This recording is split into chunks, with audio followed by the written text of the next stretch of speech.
Selamat pagi, Sobat Embun Pagi. Kiranya sukacita dari Tuhan memenuhi hati saudara. Hari ini, saya Priscilla akan mengajak saudara merenungkan satu tema, pengampunan yang membebaskan. Saudara, ada seorang anak laki-laki bernama Daniel. Ia merasa sangat kecewa terhadap sahabatnya. Rahasia yang ia percayakan ternyata disebarkan. Itu membuat Daniel dipermalukan di depan banyak orang. Sejak itu, Daniel memilih menjauh. Setiap kali bertemu, hatinya dipenuhi amarah dan keinginan untuk membalas.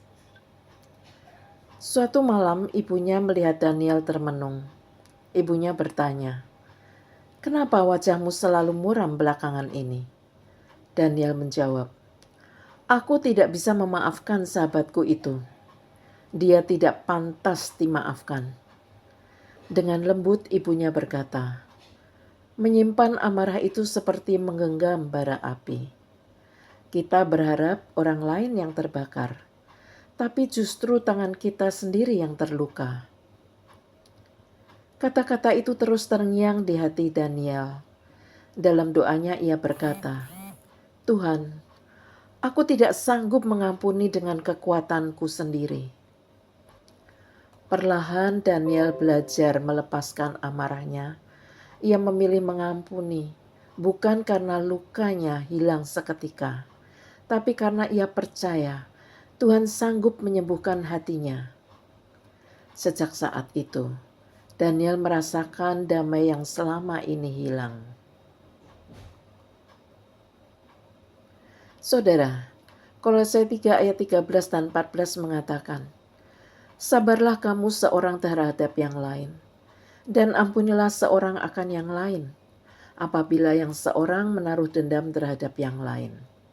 Sama seperti Tuhan telah mengampuni kamu, kamu perbuat jugalah demikian." Mengampuni bukanlah hal yang mudah. Luka yang dalam, kata-kata yang menyakitkan, dan pengkhianatan seringkali meninggalkan bekas yang tidak terlihat oleh mata, tetapi terasa berat di hati. Banyak orang berkata, "Aku sudah memaafkan, tapi aku belum bisa melupakan." Namun firman Tuhan mengajarkan bahwa mengampuni yang terutama bukan soal perasaan, melainkan ketaatan dan kasih. Yesus sendiri mengajarkan pengampunan tanpa batas, karena pengampunan adalah jembatan menuju kebebasan sejati. Bukan hanya bagi orang yang bersalah, tetapi juga bagi diri kita sendiri. Saudara, pengampunan tidak menghapus rasa kasih secara instan, tetapi membuka pintu bagi pemulihan. Ketika kita mengampuni, kita menyerahkan keadilan kepada Tuhan dan membebaskan hati kita dari belenggu kepahitan. Ketika di kayu salib, Yesus berdoa, "Ya Bapa, ampunilah mereka, sebab mereka tidak tahu apa yang mereka perbuat."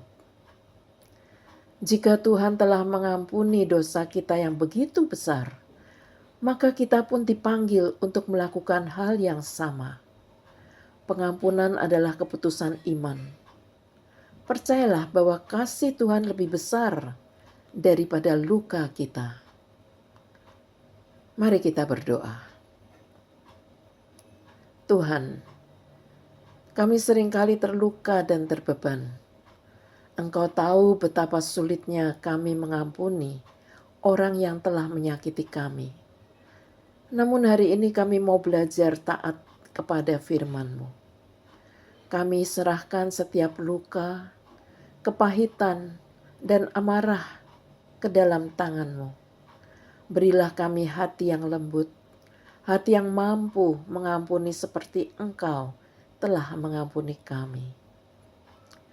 Pulihkan hati kami, bebaskan kami dari belenggu dendam, dan penuhi kami dengan damai sejahtera-Mu.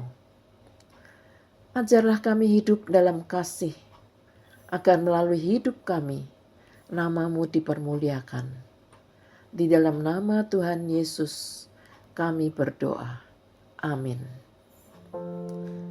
Sampai di sini jumpa kita dalam renungan embun pagi hari ini. Kiranya Tuhan Yesus memenuhi hati saudara dengan damai sejahteranya. Selamat beraktivitas. Tuhan memberkati.